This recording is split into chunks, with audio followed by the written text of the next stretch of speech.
let's not mince words. Israeli boys have been dying for America. Israeli boys and girls are risking their lives for America, for the war to defend America and the West. And yet Americans, like J.D. Vance, are suggesting that the Israelis are just so ungrateful for what we've done for them. Excuse me? This is a war for the West. This is an Islamist war against the West. It cannot be lost. If it's lost, the West is lost. At the start of the war of Iran, you were very in favor of it. And you thought at the beginning, reading your Substack, which is excellent, that actually the Americans and the Israelis, there was some massive wins, let's just put it like that. And then as it's progressed, you become more and more critical. Why is that, Melanie? Well, because America, i.e. President Trump, turned on a dime and went the other way. He basically gave up. As far as I can see, he's the only American president ever to have gone to war against the Iranian regime, which I think is good. It's taken America 47 years to do so.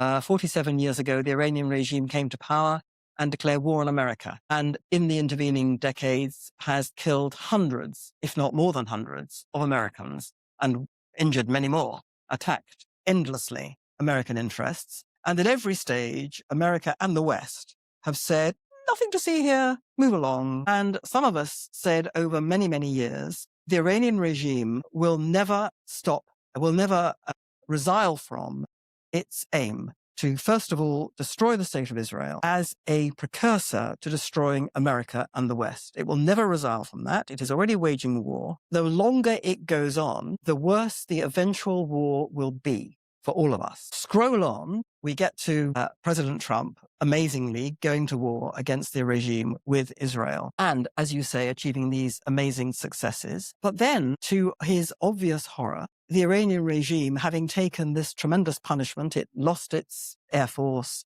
it lost all its air defenses, its navy was at the bottom of the sea, numerous nuclear scientists were killed, much of its nuclear program was reduced to rubble and buried underground by bombing.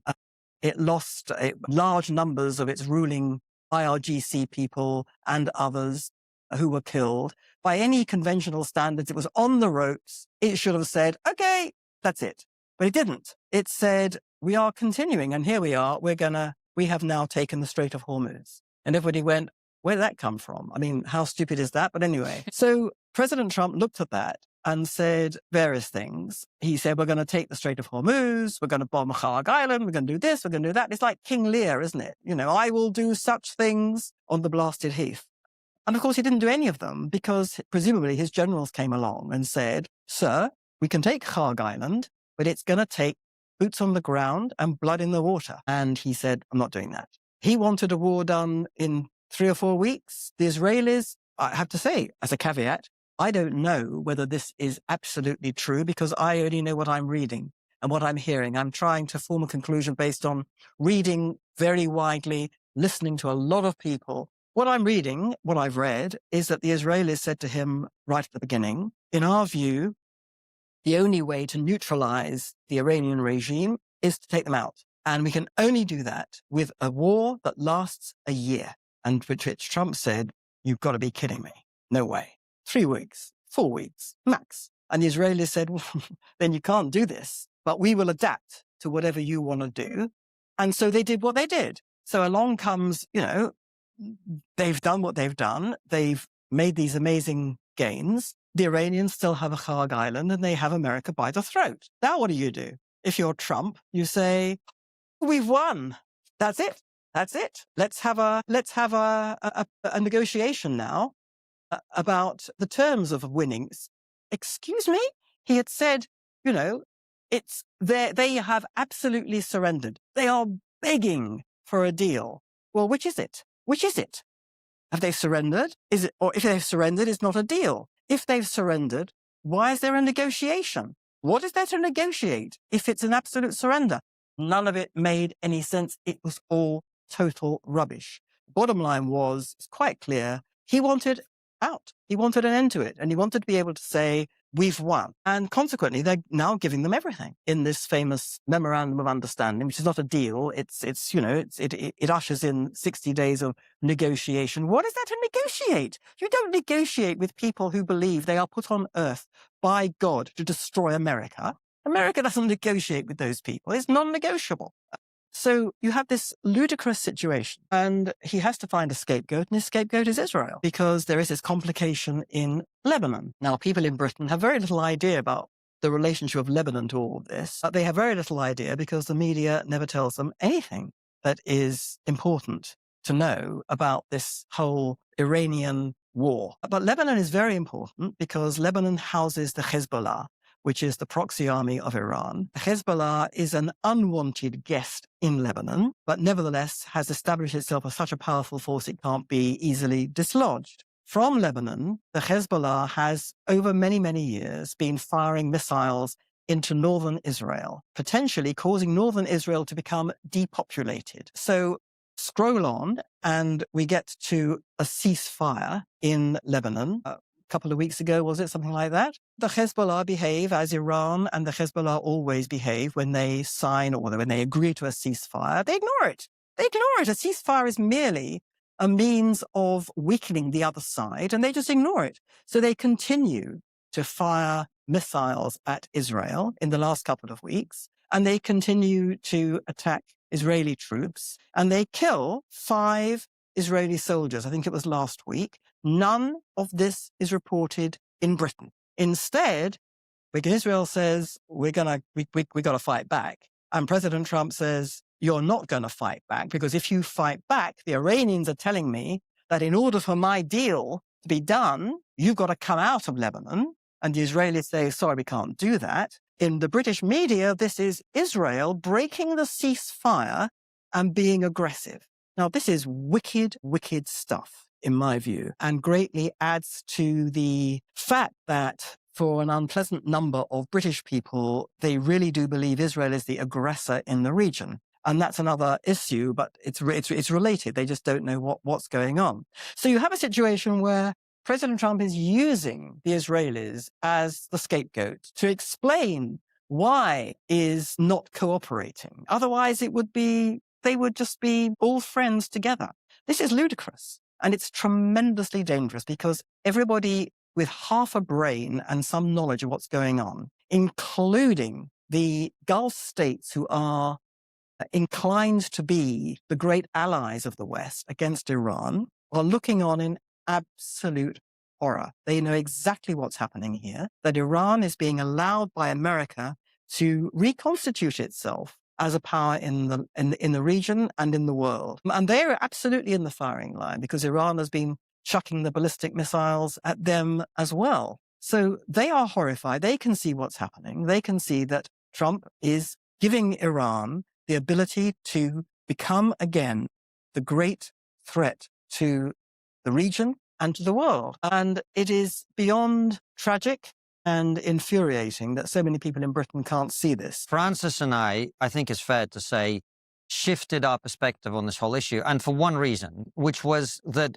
we were persuaded by arguments that were made by people like Robert Pape on our show, who explained that basically this situation that we currently find ourselves in was inevitable. And it was inevitable because of what he calls the escalation trap, which is essentially that no matter how much the United States raises the stakes, the Iranians have an ability to inflict more damage that the US cares about more than they care about the damage that's been inflicted on them. Right. In other words, if you put boots on the ground on Kharg Island and you lose 300 Marines, well, that's bad enough for an American audience, for an American public that's very tired of war, let's be honest, after Iraq and Afghanistan. Indeed. But then the Iranians will retaliate by destroying desalination plants in the Middle East and doing other things that are much more damaging, and of course, keeping the strait closed. What would you have Trump do? What's he supposed to do? Escalate further? Put boots on the ground? Okay, fine. Let's say we do that.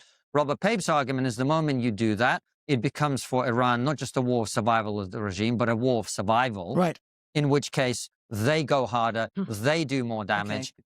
Okay, so the bottom line is this. If you follow the Robert Pape argument, and many make a similar kind of argument, you're basically saying there is nothing that can be done against Iran because it will always have the upper hand. And so what follows from that? You have to negotiate. No. There's no negotiation with Iran. They will always win. They will always win in negotiation for the same reason. Sure. We all know they will take pain and we won't. So they'll win. So what the Robert Papes are saying is, that's it. We just have to put up with it. So it'll become a nuclear power. Well, okay. Well, we have to deal with it. His argument is slightly more nuanced than that, Melanie, which is his argument is you have to give them things that they want, so they take a very long time, but who knows if they'll eventually get nuclear weapons. You have to manage it over time, and it's a chronic problem instead of an acute problem. It's been managed over 47 years. And they don't have a nuclear weapon. Only because the Israelis put it back. But they were very nearly at it. And they were very nearly at producing so many ballistic missiles that nobody could have challenged them as they marched to the bomb. That was the dual thing. But it's a council of complete despair. It's the siren song of appeasement. It was exactly the same in the run-up to the Second World War. People said, we cannot take on the Nazi war machine. It is too strong. And that's why we had the Second World War was as terrible as it was. Now, Iran is weak, and it's been weakened by all the things that we've been talking about. And yet it's so strong.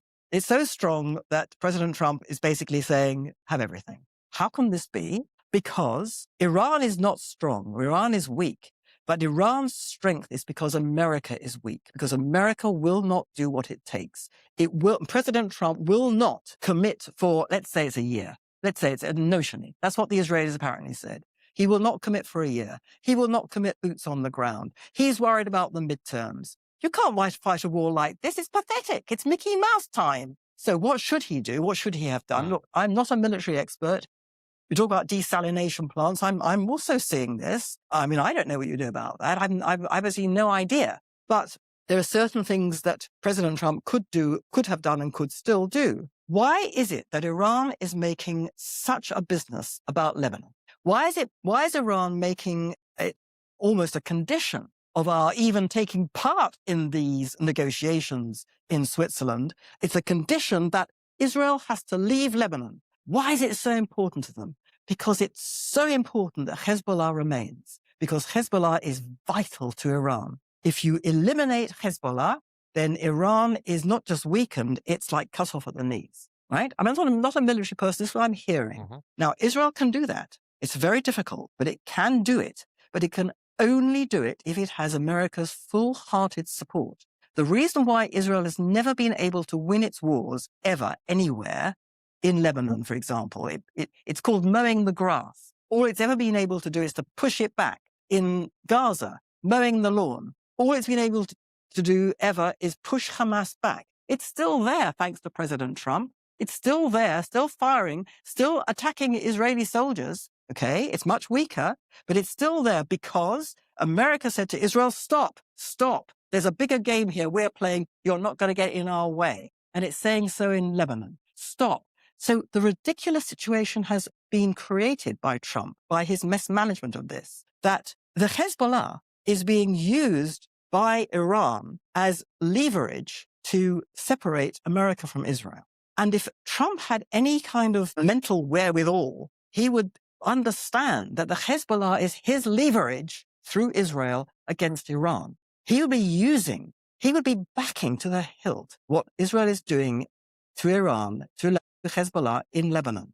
Not just because of Israel, and this is a terrible thing that's coming out from J.D. Vance and all those people, that this war is only being fought for Israel. This is ludicrous. The war against Iran is a war for America and the West. Israel is its principal, well, not defender, but sort of point of attack by which America can attack Iran. It's a resource, a military resource, a priceless military resource that America has. And instead, America's thrown it away and is blaming it and is stopping it. It's stopping it from hitting Hezbollah, which will hurt Iran, in order that Iran should stay in Switzerland and negotiate a deal which gives Iran everything. This is crazy. So, I mean, this war has to be fought properly. I don't know whether it would be able to succeed in a short space of time or whatever. What I do know is that if you are stopping the ally on which you depend. I mean, let's not mince words. Israeli boys have been dying for America. Israeli boys and girls are risking their lives for America, for the war to defend America and the West. And yet Americans, like J.D. Vance, are suggesting that the Israelis are just so ungrateful for what we've done for them. Excuse me? This is a war for the West. This is an Islamist war against the West. It cannot be lost. If it's lost, the West is lost.